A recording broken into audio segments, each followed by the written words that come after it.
Shore. Shore. I'm sorry, you guys. That stinks. I hate when I do stuff like that. Oh. Okay. Okay. So now the question is, see, I want you, this is what will happen. You'll be like, oh, they've messed up the system. Okay, so would you say that that's a new yellow, or are they kind of adding to their red? Along with the wavelength, the actual wave is now very high, seemingly small and spread out waves. Yeah. We're still talking about waves. Still talking about waves, and they're small and spread out. So what this person has done is they've gone yellow, then they've done red, and then they've almost broken up their yellow into two kind of parts of red, I'm thinking.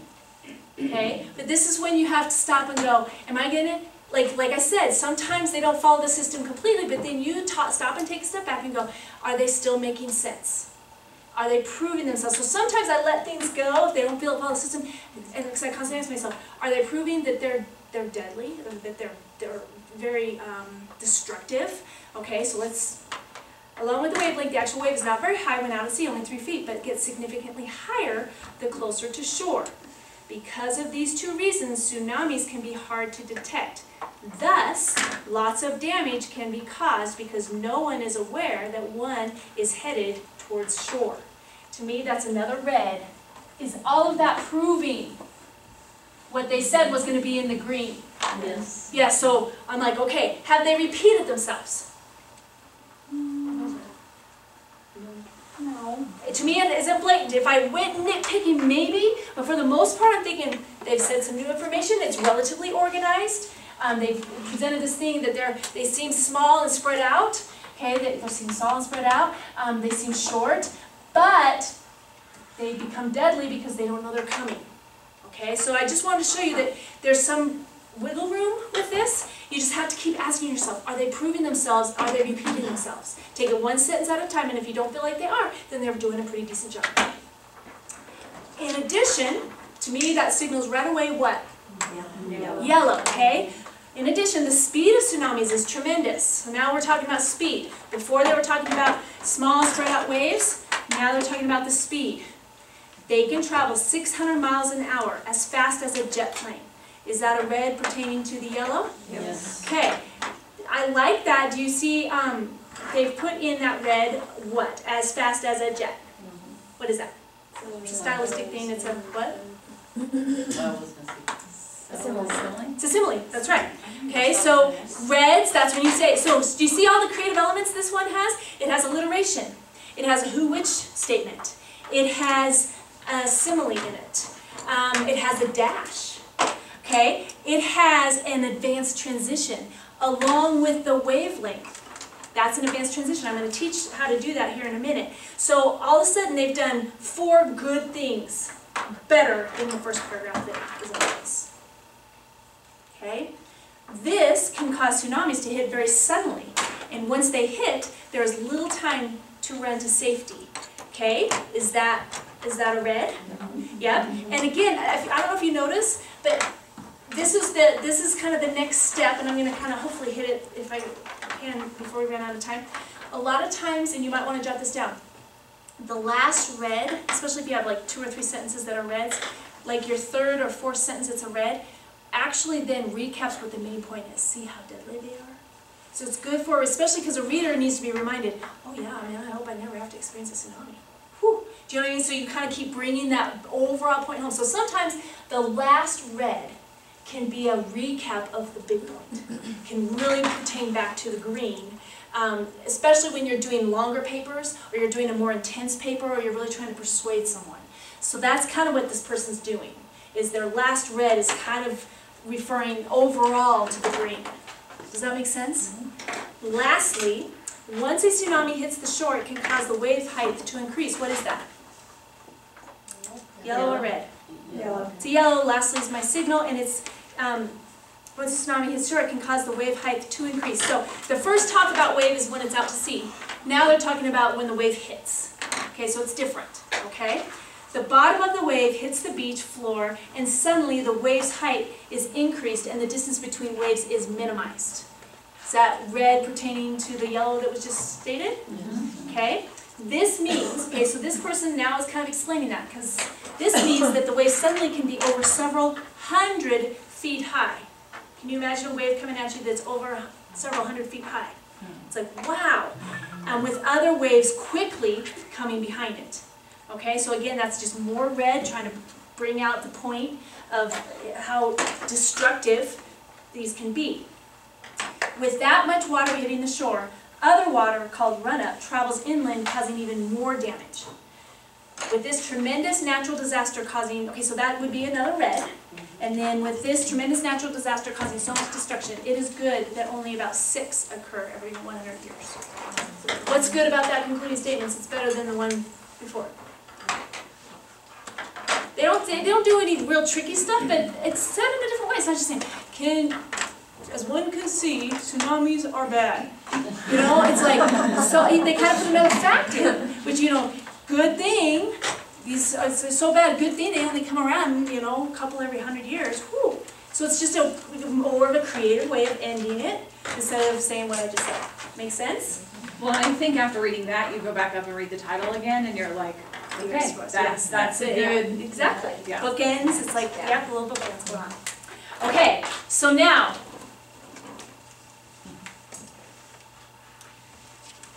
okay, let me just ask you. I tend to say, you're going to do a lot, and then I do all the talking and all the thinking. No, you're thinking, I'm sure.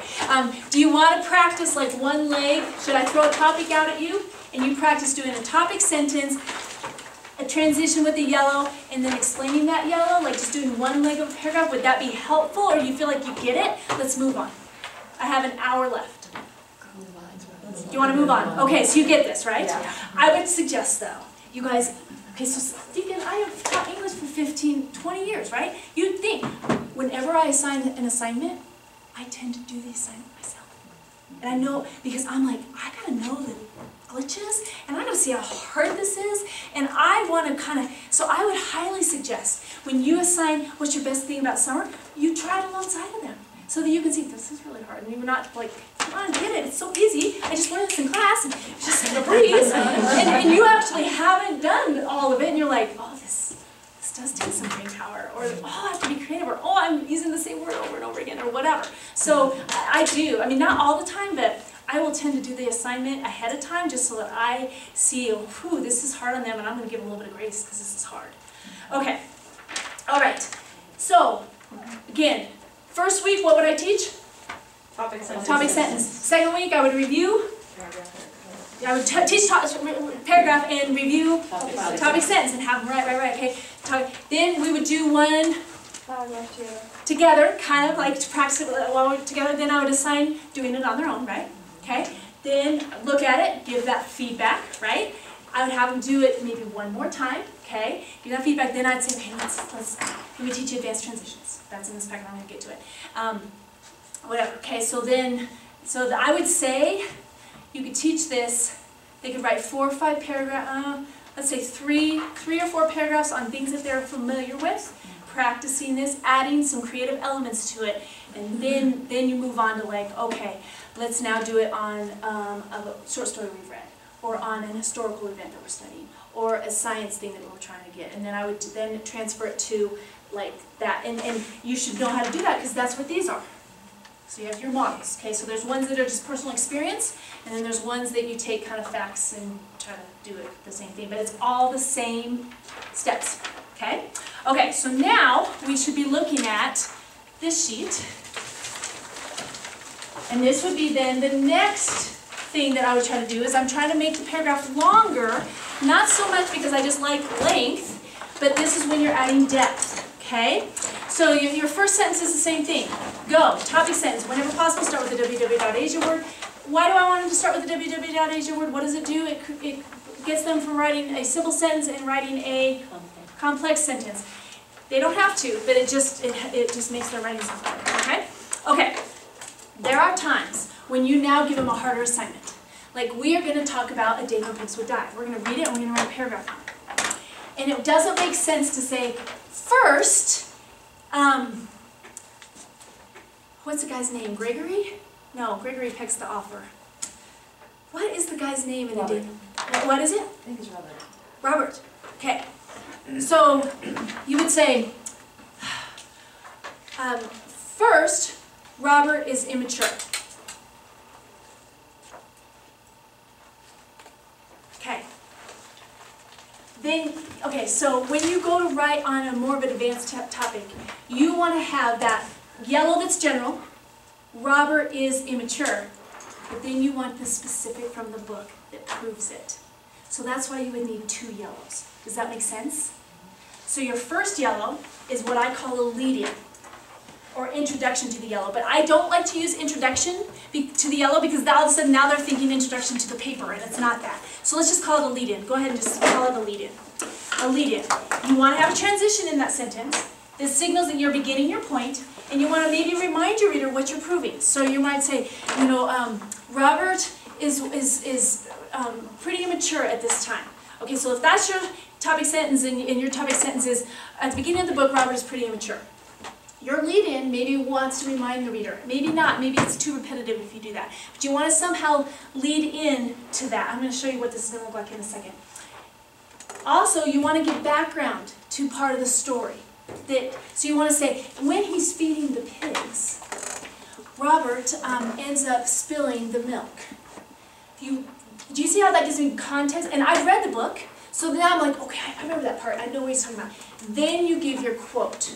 So it's good to lead in to your point and your quote, and then give your quote. And your quote is your next yellow. So it's putting 2 sentences together that does a transition and lead in, and then gives me a real specific. And this is when you're talking about literature or you're doing a research paper. Okay? So can you give an example of your yellow then? Yes. Flip it over to this. I have one right here.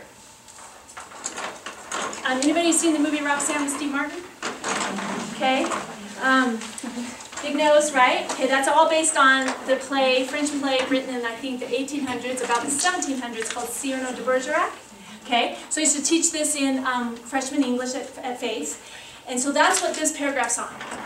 All right, and basically, this is, after I've taught what I've already taught, what I just taught you, I've taught. Now I've said, okay, now we're going to do this. So let me show you what it looks like. So the green statement is, okay, he says equally important in that green statement because this is actually from an essay.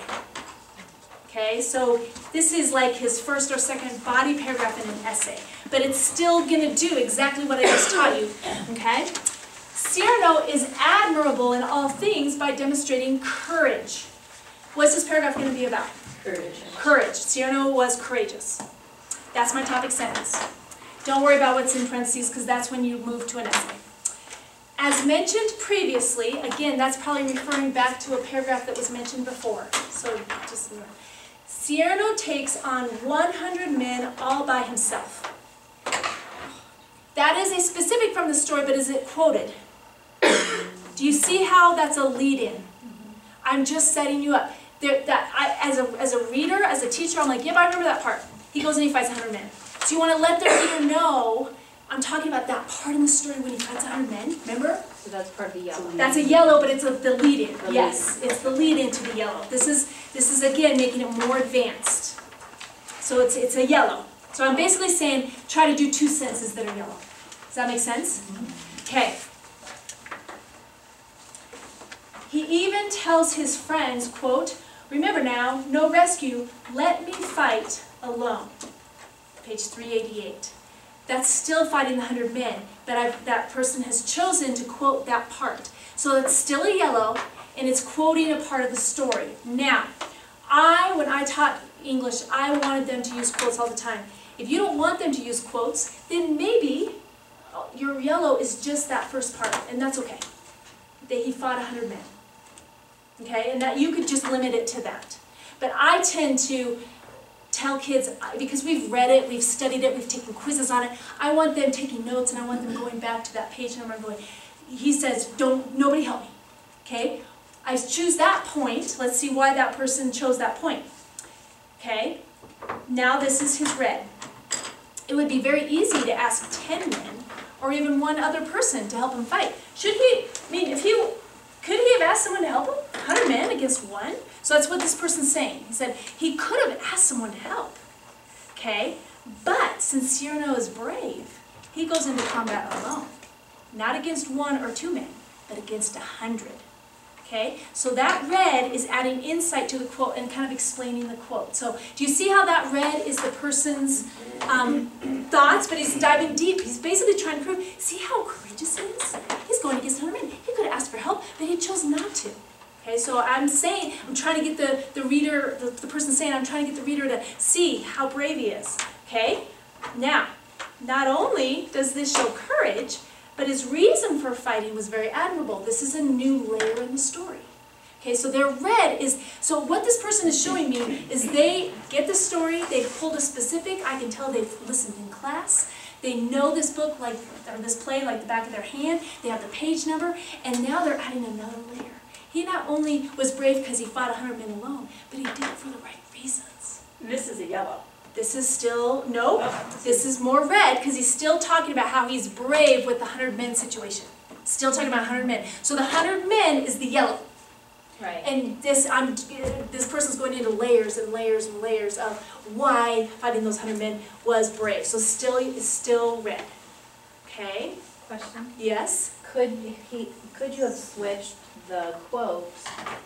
And put that in the first, and then as the lead-in, and then the yellow be the. I don't like that because I, as a teacher, want, like, if you start with the quote, I'm going, where was that, where was that, where was that? Okay. I tend to want to know what part of the book you're talking about. So I always tell my kids, start it like this. At the beginning of the story, Cyrano's getting ready to fight 100 men. And then I'm like, gotcha, know right where you're at. Instead it's not really a lead-in, because it is the yellow, right? I'm thinking of a lead-in as I'm leading up to telling you what the yellow is. But they actually told you what the yellow is, and then after. Give me a quote. Right. To me, that's syntax. It's the wording of it. Bottom line is, I'm kind of generally talking about the yellow, what the big picture happened, and then I'm giving the quote, like this is what really happened. Okay. And so they're both yellows. Okay. One, I feel like when you set up and tell me what part of the book you're talking about, and to say this is kind of the big picture, and then give me the quote, it goes from general to specific, and they're both yellows. I wouldn't reverse it because I feel like I'm trying to like what quote is that? I don't know where part are we talking about. It's too abrupt. And it's making me you never want the writer or the reader to just go, what part is that? You never want them to have to think, where's that coming from? You want, yep. And so I think that's where my daughter was. She would put quotes in there, kind of to lead in. I wouldn't lead in with the quote. Lead-in is you have to build up to. You do. I feel like you have to set the groundwork. But the yellow really is, what you're saying is you want that to come out first, and then you support it with a quote or. Right, more but I specific. consider those both yellows. I do not consider the quote red. Right, okay. Okay? I know, I feel like I'm blowing your mind. This is kind of the next step. This is the hard part. Okay, let me just keep going here. Not only does this show courage, but his reason for fighting was very admirable. Do you guys see where I'm at? Mm-hmm. So now it's talking about the reason. So it's just another layer of why this was courageous, fighting the 100 men. He risked his life in the situation just to save a friend. Okay? So he's not doing it for himself. He's not doing it to protect himself. He's doing it because his friend needs him. And again, I think they could go on a little further. Maybe see, let's see. Yeah, I feel like I might say right there, add one more red. Why would I say that right there? Add one more red. Like, why did he save his friend? Yeah, like why is that courageous? You always have to say, well, why is that courageous? Because you're not doing it for yourself, you're doing it for someone else. That's courageous. So I think there maybe needs to be one more red there, really bringing your point home. So when you're writing about a novel, Yes. like this, your yellows are your quotes and your, here's something in the story, let me tell you about where in the story this happened. Yes. Those are your yellows. So Yes. if I'm defending he's courageous, my yellows are going to be show me where he was courageous and give me quotes from the story. Those Yes. are my yellows. You got it. My reds are my opinions about that. Yes. Your reds are your opinions. Your yellows are the story and you're setting it up, and you pulling out of the story, or pulling a specific. If you don't have a page number, just tell me what part you're talking about. Yes, exactly. Reds are opinion, yellows are the quotes, or the stuff from the book, or the stuff from the history book, or the stuff from the history video that you watched about Scotland. Whereas in the other one, it was all opinion. It was all opinion, that's right. Yes, yes. Good, okay, yes, thank you. Thank you, Jesus. Yes, that's right. Okay? Okay. The red could also be a more detailed example, right?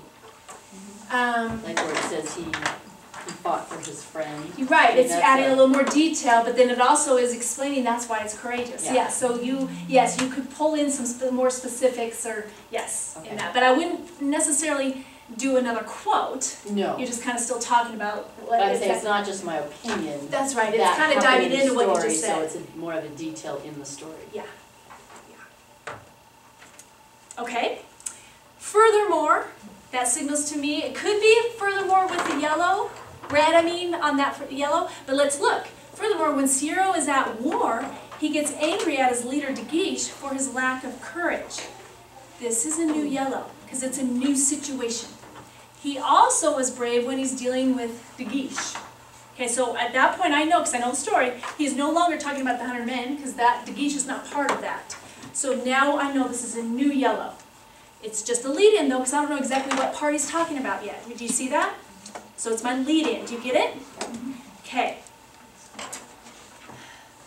During a battle, De Guiche takes off his white scarf so people would not know he was the leader, and thereby would not come after him. Okay? So that again is another, it's yellow. There's no quote and there's no page number because the person's continuing on and going to give me a quote. So really there's 3 sentences to the yellow. The first sentence kind of generally tells me what my point's going to be. Cyrano also shows courage when he's dealing with De Guiche, just setting it up. De Guiche does this and Cyrano does this. Then I'm kind of giving the more specific what happened. Then I'm giving a quote. So there's 3 yellows. You don't always have to do that. But what I've discovered is when you do it this way, all of a sudden now they're clear, they're flowing, they're showing me how much they know about the story, it's organized, it's specific, it lends to good writing. But you don't have to have all 3 of these, but that's what this person has done. Let's see. During a battle, De Guiche takes off his white scarf. Again, I have to kind of set up the thing because I always tell my kids, assume I've read the story. So do you see how they're not summarizing it, are they? Are they going back and saying, well, it's about this guy, and his name is Cyrano, and he really likes this girl named Roxanne, and she doesn't like him because of big nose. Kids will start doing that. They'll start summarizing the story, and I'm like, no, I've read the story. You don't need to tell me all that background information, but you can say a little bit of background information that's dealing with that quote. Like, do you remember the time with De Guiche? He took off his white scarf because he was the leader, but he didn't want to be shot at. Okay, and it's kind of like George Washington. You remember when we used to fight the Revolutionary War? Who would be the target? The leader on the horse, right? So that's what De Guiche was. He's the leader on the horse, and he has the white scarf. And back then, that signaled he was the leader. Well, he took off his white scarf so no one would shoot at him. Okay, do you see how that's not courageous? So guess what Cyrano does? He picks up the scarf and puts it on himself. Okay, so do you see how they have chosen good quotes and good parts of, but you see how they have to set it up. Say, okay, well, De Guiche was out on the battlefield, okay, so during the battle, De Guiche takes off the white scarf so people would not know he was the leader and thereby would not come after him. Cyrano displays courage by saying, quote, I will lead the first charge with the scarf over my shoulder. Okay, so that person pulls a quote, okay. Now, after that quote, I immediately know if they have a quote and a page number, what's going to come after that is now going to be what? Red. Red. Okay? And the red explains the quote, explains why is this courageous. Basically, they're basically showing why is this courageous. Cyrano would take the place of the leader, not for the glory, but probably to death, all because he believes in courage over comfort. Unlike De Guiche, he would rather die than act a coward. He later puts his words into action, an even greater act of bravery, as he does go into the last battle wearing the white scarf, facing death when it was not his responsibility. Okay, again, that might be too long, that might be a little repetitive. I might say, hey, could you shorten that up? I don't know. But for the most part, this is a freshman in high school analyzing literature and pretty much communicating some good points. I'm pretty pleased with this. And if you took a step back and just read it, I would say you'd be like, that's pretty decent for a freshman. All right? Again, when you can go back and kind of nitpick that, but for the most part, I'm thinking that's pretty decent. Okay. Then, last thing. Additionally, okay? Again, that's not an advanced transition. Does he have an advanced transition? Furthermore, this person doesn't have advanced transitions necessarily, but I feel like they have decent reds, good lead-ins, stuff like that, so I feel like it's sounding pretty good. Additionally, Cyrano even shows courage in his last seconds on earth. When he knows he is about to die, he faces death with great bravery. Okay, so now, do you see how I know he's talking about the beginning? When you fought the 100 men. He's talking about the middle, when he takes the scarf and puts it on when De Guiche dropped it, and now he's facing death at the end, and he's still brave. That's what lead-ins do. Oh, I see it at the beginning, okay. I see it at the middle, okay, I see it at the end. This is another yellow. This is his last yellow. I'll just make a note of this. When kids write about literature, I want them to cover the whole book. I want them to pull a good one from the beginning, a good one from the middle, a good one from the end. I tend to do that because as a teacher, I'm like, did you read it? Did you use the quotes? You better read it. You know, so I'm like, you better pull quotes. That's why I'm so big on quotes and stuff, because I'm like, I don't want them reading Cliff Notes and writing some shallow paragraph and say, no, you've read it, you go in, you find the page number, that kind of thing. But I want them to span the whole book. And choose good, this is another thing, you've got to teach them to choose good parts of the book that really show it. Not nitpicky ones, but like big ones. Or I say, you could pick the biggest ones, the best ones, or pick one that maybe we haven't thought about, but really does show courage that maybe I haven't even thought of it that way. But don't choose some random weird one, I guess. Okay. Cyrano even shows courage in his last seconds on earth. That's a lead-in telling me what part of the story we're talking about. This is when he's approaching death. When he knows he's about to die, he faces death with great bravery. Some of his last words are, "Let the old fellow come," speaking of death. "He shall find me on my feet, sword in hand." Thus, even though Cyrano could and deserves to die in peace, no longer needing to fight, he boldly wants to die a fighter. Truly, Cyrano is undeniably courageous, thus being someone to emulate. Okay, so again, that completed sentence is okay. It uses a vocabulary word. That's another thing that you can do to up the ante. Emulate's a decent word. Okay, so basically that. Yeah, can you back up? Yes. So go over the yellows and reds right there. Is thus then considered the brown, or is that a red? That's a red. That's what I thought. That's And a they thus have- is red. Would you encourage them to use more reds in that last statement? Depends on, if they have something to say. The other thing, it's hard to get kids to know what to say. They just want to say, "This shows bravery." You have no think how. Oh, let me show you an example. I think it's hard to get kids to write good reds because they just want to be vague and general. So you have to teach them, what is something that's different about this? What is something that's deep about this? And it's hard to get them to do that, but I just keep saying, your reds need to be deeper. I just want to show you something. So this one is on another short story. Just a second before you go on, I Yes. just want to make sure I have the right yellows. So the yellows, there's actually 3 sentences that are yellows through the quote. Yep, 3 yellows right there. Yep, then 1 red, and they could go in more, but this is what I always ask myself. Have I gotten the point? Am I moved to be like, oh my gosh, Cyrano is a stud?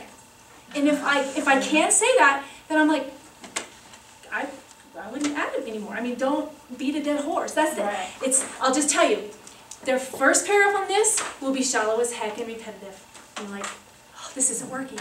You're like, no, did they get the format right? Yes, they've tried to lead in, they've got a yellow, they've got a couple reds, although it's repetitive as heck, and then they have an advanced transition and then another yellow. Did they get the format right? Yes, okay, that's what I want. Now address, gosh, they're so repetitive. How can I get them thinking deeper? And then I figure out, what do I do to get them deeper? And again, that's hard, but then I'll say, okay, let me just see how I, on that, where's that color sheet?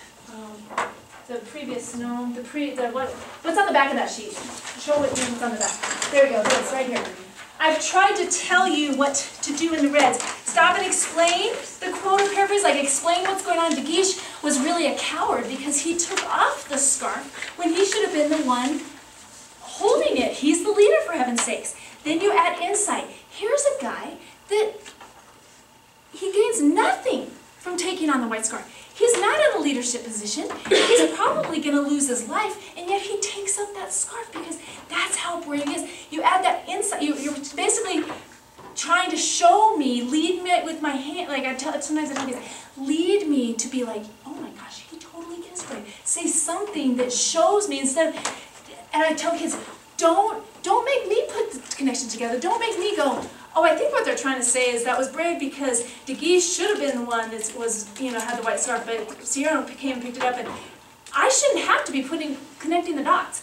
You've connected them for me, and all I'm doing is like, oh yeah, that's good. But I try to tell you this is, so kids will usually talk about the quote, kind of give me some, what's going on in that quote, and then they add the insight. Cyrano didn't have to do that. He gained nothing but death, but he did it.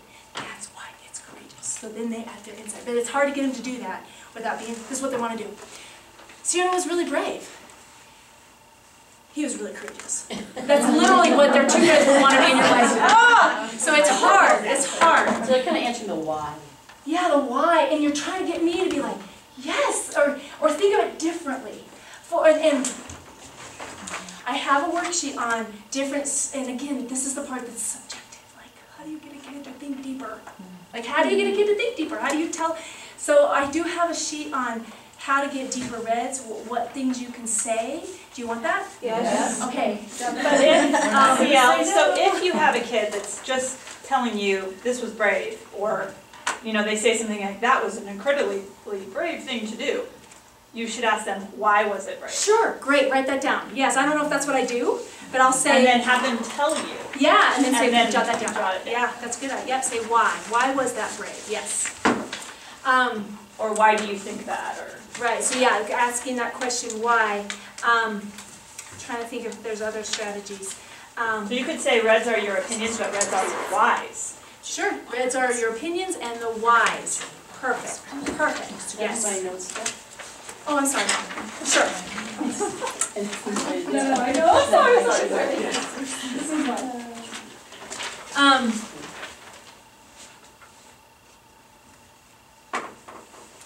just trying to think. Okay. So I just want to throw out an example. So there's this story called The Most Dangerous Game. I think I've alluded to it before, but this Most Dangerous Game is a good story because it really does get you on the edge of your seat, and the author does a great job choosing words that you're like, creepy, or like, oh my gosh, I can't believe, what is going to happen next? And so there's a guy, and he's on this boat, right? And everybody's like, they're going through this like channel, and everybody's like, it's like a creepy channel. Like everybody, it's like the triangle, the Bermuda Triangle. It's like everybody's like tense, and it talks about the sailors are. The boat Rainsford is on, passes the island. The sailors are jumpy, feel something, and dread the place. Okay. I try to get the kids to like, what's important that the sailors are feeling this way? Can you guys answer that question? Why is it important that the sailors are jumpy? Rainsford is a passenger. The sailors are jumpy. What's the layer that makes that even where we are going? Oh, this must be a creepy place. Can someone communicate why? Why is it important that the sailors feel this way? And how can I explain how that makes it even more creepy? So the sailors are used to being on the sea. Exactly. They should be totally comfortable. Totally. And if they're freaking out, maybe I need to be freaking out. Exactly. So do you see how I'm trying to pull that from the kid's mind? Like so I ask questions like that, like, why is that important about the sailors? But so that's the high level. That's high level thinking, and who knows if they can do that? But that's what I'm constantly trying to get them to do. And that's what this person says. Sailors are used to combating scary situations, but they are all scared near their island, and even described as being evil. The reader begins to wonder what evil and scary thoughts are going to take place because the sailors are freaking out. Then we as a reader should be freaking out. So that's that layer. So that's the kind of stuff. What? Those were all yellows that you just read. No, that was a red, basically explaining if the sailors are jumping. So this is what the yellow would be. First of all, the signal's yellow. When the boat that Rainsford is on passes the island, the sailors are jumpy, feel something, and dread the place. Then I explained that. The sailors are used to combating scary situations, yet they are scared. Therefore, the author has done a good job with making us feel the creepiness of the place, because he even has the characters that are supposed to be strong in the story freaking out. That's not what's in there, but that red is explaining why that quote makes it even creepier.